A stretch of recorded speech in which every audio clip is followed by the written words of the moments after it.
Evening. Another day and more horrors to consider.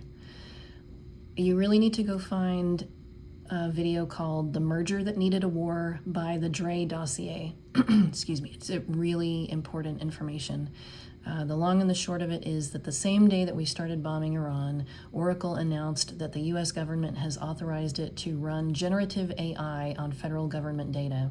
Generative AI being Elon Musk's Grok, federal government data being the data belonging to 18 different federal agencies and soon to include Medicare, Medicaid information of 150 million Americans, as well as Air Force secured cloud operations data, and who knows what all else. Oh, and also Oracle, of course, was founded and is still majority owned by Larry Ellison. Ellison family, of course, involved in the largest media merger in United States history between Paramount and Warner Brothers. So mass media merger, humongous media influence, and information and the ability to control information that is going out and consumed, as well as running generative AI on federal government data, which is all of our personal information. So that's really great. Another encouraging thing that I read was that in February, the White House announced an Office of Faith. They're going to have an Office of Faith.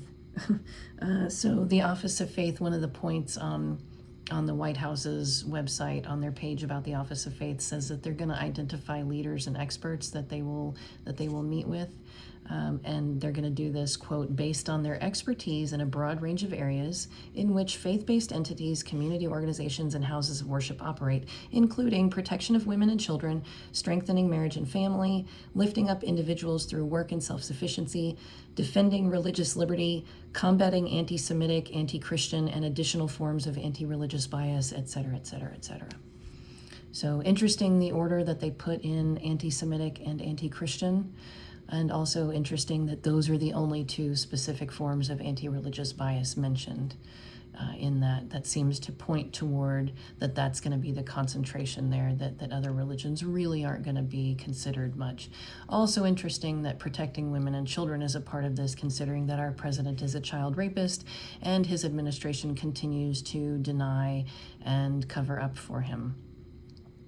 Oh, did you see the video of Tim Sheehy breaking the Marine's arm last night at the Senate Armed Services Committee hearing? So there was a Marine, Brian McGinnis, who was there, and he stood up and began hollering, and he said things like, "We don't want to send our sons and daughters to go to war for Israel."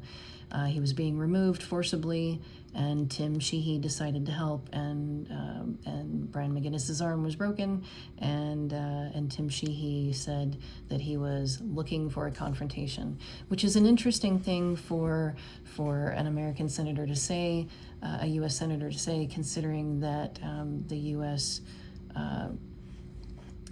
Just started bombing Iran when it was completely unnecessary to do so, and then also bombed an unarmed Iranian ship, and then ran off and left the Sri Lankans to fish bodies out of the water and rescue any survivors. And now we're carpet bombing Iran, so this kind of sounds like looking for a confrontation for sure. So anyway, yeah. Good night. See you tomorrow.